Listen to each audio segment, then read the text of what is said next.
Hello everyone, this is Smriti and welcome back to my channel. So आज के इस video में हम लोग एक नया टॉपिक पढ़ेंगे जो कि है law of diminishing marginal utility. It's an important topic. ये वैसे लॉन्ग क्वेश्चन में तो नहीं आता है बिकॉज इतनी थ्योरी नहीं है कि आप इसको लॉन्ग के टर्म में अपने पन्ने भर सकें, बट हाँ शॉर्ट और मीडियम टाइप के क्वेश्चंस में law of diminishing marginal utility पूछा जाता है, इम्पॉर्टेंट है।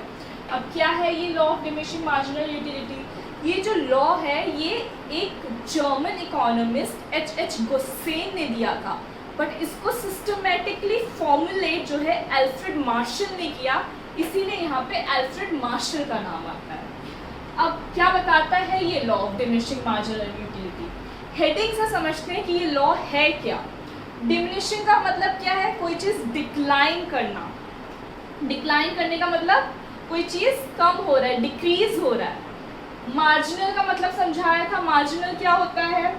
Marginal is your one extra unit of a commodity that you consume. एक एक्स्ट्रा कमोडिटी जो आप एक एक्स्ट्रा बेनिफिट के लिए कंज्यूम करते हो, वो क्या कहलाता है? मार्जिनल।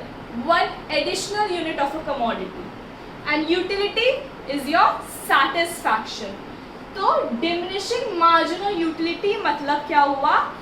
जितना आप एक एक्स्ट्रा यूनिट कंज्यूम करते जाओगे उतना आपको यूटिलिटी डिक्लाइन करती जाएगी, डिक्रीज करती जाएगी। With every extra unit you consume you get a lesser satisfaction of that commodity.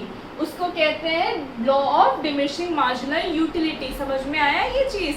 Heading से समझने की कोशिश करिए कि क्या बता रहा है हेडिंग। अब क्या बता रहा है स्टेटमेंट फॉर्म में? The law states that as the amount consumed of a commodity increases, जितना आप कमोडिटी के कंजम्पशन को पर यूनिट इंक्रीज करते रहोगे, द यूटिलिटी डिराइव्ड, जो सेटिस्फैक्शन आपको मिल रहा है हर एक्स्ट्रा यूनिट से by the consumer from the additional unit, that is marginal utility goes on decreases। Her extra unit जो आप कंज्यूम करोगे, एवरी एडिशनल कमोडिटी जो आप कंज्यूम करोगे, उसकी जो मार्जिनल यूटिलिटी है, एक्स्ट्रा बेनिफिट है, एक्स्ट्रा यूटिलिटी, एक्स्ट्रा सेटिस्फैक्शन है, वो कम होता चला जाएगा धीरे धीरे। मैंने क्या बताया था कि सब चीज़ का एक लिमिट होता है, बॉडी के पास एक लिमिट होता है कंजम्पशन करने का, कंज्यूम करने का। आप कोई चीज़ रिपीट में कंज्यूम कर रहे हो, बार बार कंज्यूम कर रहे हो, आपका डिज़ायर ही ख़त्म हो गया कंज्यूम करने का, आपको उस चीज़ की भूख नहीं है। जितना आपकी इंटेंसिटी होगा उतना ही डिज़ायर होगा, ठीक है? ज़्यादा इंटेंसिटी है तो डिज़ायर भी उतना ही ज़्यादा है, इसीलिए आपको सैटिस्फैक्शन भी उतना ही ज़्यादा मिलेगा, ठीक है? जितना इंटेंसिटी होता है उतनी लेवल का सेटिस्फैक्शन होता है। इंटेंसिटी कम होता चला गया, सेटिस्फैक्शन का लेवल कम होता चला गया। यही चीज़ ये law of diminishing marginal utility बताता है कि with every extra unit you consume, आपकी जो सेटिस्फैक्शन का लेवल है धीरे धीरे उसकी इंटेंसिटी गिरती चली जाती है। समझ में आया? तो marginal utility goes on decreasing. अब अकॉर्डिंग टू मार्शल ने ये डेफिनेशन दिया, the additional benefit a person derives from a given increase of a stock of a thing diminishes with every increase in the stock that he already has. आपने एक चीज़, एक stock आपके पास है, आपने consume किया, और with extra unit of your consumption of that particular stock, आपकी वो इंटेंसिटी, वो डिज़ायर धीरे धीरे कंज्यूम करने की कम होती चली जाएगी, इसीलिए उसका सेटिस्फैक्शन आपको धीरे धीरे कम मिलता चला जाएगा, ठीक है? कम होता चला जाएगा। यही चीज़ आपके मार्शल ने बताया है। समझ में आया? ये इजी था law of diminishing marginal utility. अब इसके कुछ अनजम्पशंस हैं, 5 अनजम्पशंस हैं जो law of diminishing marginal utility इस 5 अनजम्पशन पे काम करता है। ये जो लॉ है, पहला क्या है? All unit of commodity, COMM is your commodity, must be same. मतलब साइज हुआ, क्वालिटी हुई, कलर हुआ, हर कमोडिटी का इक्वल होना चाहिए। कोई ज़्यादा, अगर क्वालिटी ज़्यादा हुई तो लोग क्या करेंगे? एक पर्टिकुलर चीज को ज्यादा कंज्यूम करने लगेंगे, तो उसके वजह से लॉ काम नहीं करेगा, क्योंकि यूटिलिटी फिर एक कमोडिटी की ज्यादा मिलेगी, दूसरी कमोडिटी की कम मिलेगी। इसीलिए जो है ऑल यूनिट ऑफ कमोडिटी को सेम रखा गया है। Second one is the unit of good must be standard. एक स्टैंडर्ड मेजरमेंट होना चाहिए किसी भी यूनिट का, जैसे कि कप ऑफ वाटर या पेयर ऑफ शू। इससे क्या होता है, पता चलता है कि कोई चीज़ स्टैंडर्ड वे में मेजर किया जा रहा है, ना ही कोई चीज़ ज़्यादा छोटी है या ज़्यादा बड़ी है। अगर ऐसा हुआ तो law will not hold. Okay.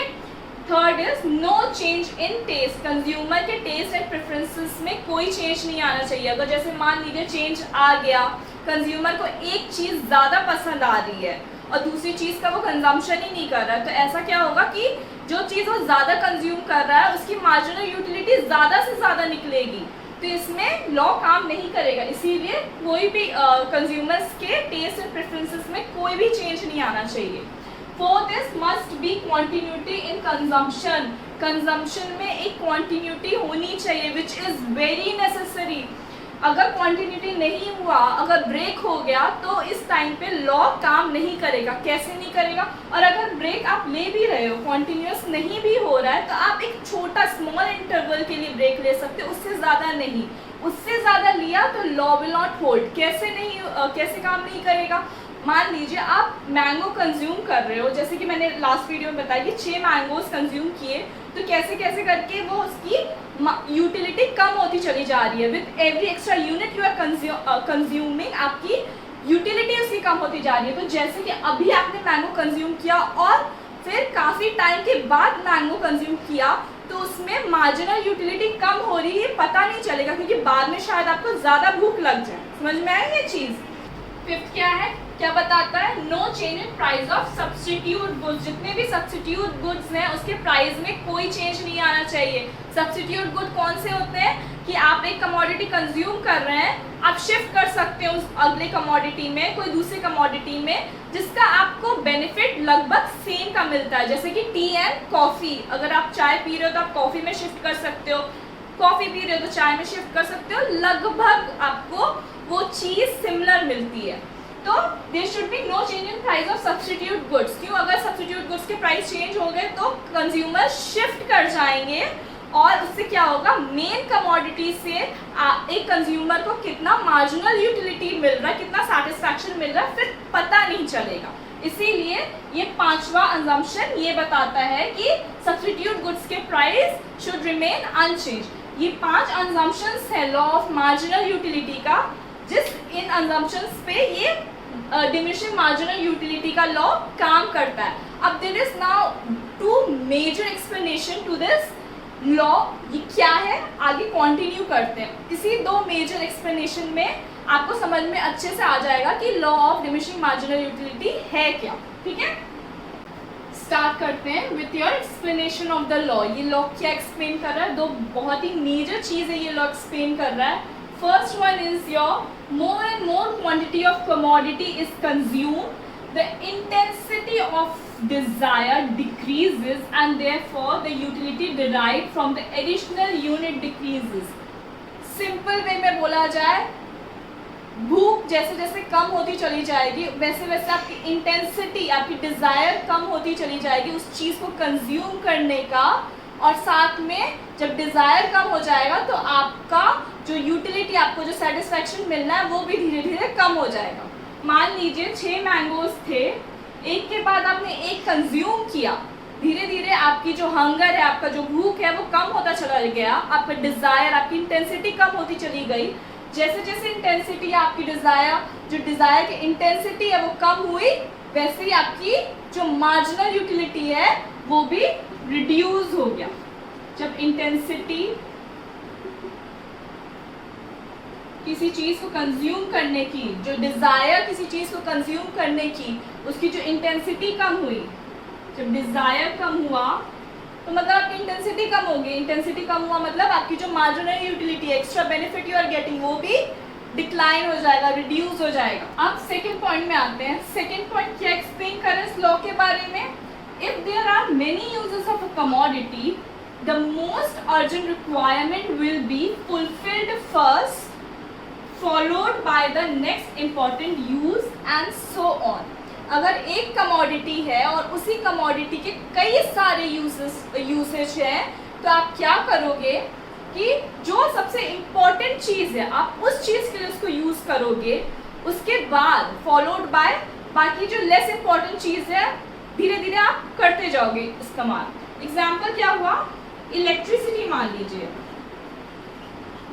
Electricity के जो यूनिट्स के रेट्स हैं वो बहुत हाई हैं या लिमिटेड इलेक्ट्रिसिटी सप्लाई हो रहा है, तो आप उसको इम्पोर्टेंट चीज़ के लिए इस्तेमाल करना पसंद करोगे, जैसे लाइटनिंग ऑफ योर हाउस, पंखा हो गया, बल्ब हो गया, उस चीज़ के लिए आप इस्तेमाल करोगे। अब आपको इलेक्ट्रिसिटी स्पेयर मतलब और ज़्यादा इलेक्ट्रिसिटी आपको मिल रहा है या बिल कम है, तो आप क्या करोगे, फिर उसके बाद आप लेस इंपॉर्टेंट चीज़ पे शिफ्ट करोगे, जैसे कि कुकिंग के लिए आप इस्तेमाल करना पसंद करोगे और भी कई सारी चीज़ें इलेक्ट्रिसिटी के लिए। तो जो इम्पॉर्टेंट चीज़ है सबसे पहले आप उसको इस्तेमाल करोगे, उस पर इस्तेमाल करोगे और उसके बाद आप धीरे धीरे करके लेस इम्पॉर्टेंट चीज़ों में इस्तेमाल करोगे। तो यही चीज़ है, यही चीज़ आपका सेकेंड लॉ बता रहा है। अब इसमें ये एक चीज़ है कि कैसे आप इसमें मार्जिनल यूटिलिटी डिक्लाइन हो रहा है। जब इम्पोर्टेंट था इलेक्ट्रिसिटी, तो सिर्फ आप एक चीज़ के लिए इस्तेमाल कर रहे थे, जो कि था आप अपने घर पे बत्ती, लाइट हुआ, पंखा हुआ, उसके लिए इस्तेमाल कर रहे थे। जैसे ही आपको इलेक्ट्रिसिटी ज़्यादा मिलने लग गया, आप लेस इम्पॉर्टेंट चीज़ों के लिए उसको इस्तेमाल करने लगे। तो जैसे ही आप लेस इम्पॉर्टेंट चीज़ों के लिए इस्तेमाल करने लगे, मतलब उसकी जो यूटिलिटी है वो कम हो गई, तो मार्जिनल यूटिलिटी फॉल हो गया, क्योंकि you are using it for now less important things.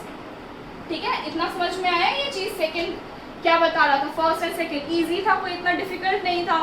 तो ये law of marginal utility, diminishing marginal utility important है, आपके शॉर्ट और मीडियम क्वेश्चंस में ज़्यादातर आते हैं। ये फिनिश हुआ। अब नेक्स्ट जो आपका टॉपिक बचा है वो consumer equilibrium, law of equimarginal utility और इंडिफरेंस कर्व है, जो कि मुझे लगता है 3 और वीडियोस में ये पूरा चैप्टर कंज्यूमर बिहेवियर ख़त्म हो जाएगा। बाकी आपको इतना समझ में आया है, और अगर कोई भी क्वेश्चन हो कमेंट बॉक्स ओपन है, आप अपना क्वेश्चंस लिख सकते हैं, पूछ सकते हैं। I will get back to you and thank you so much for watching my videos. Hopefully you are safe and healthy. Take care. Bye.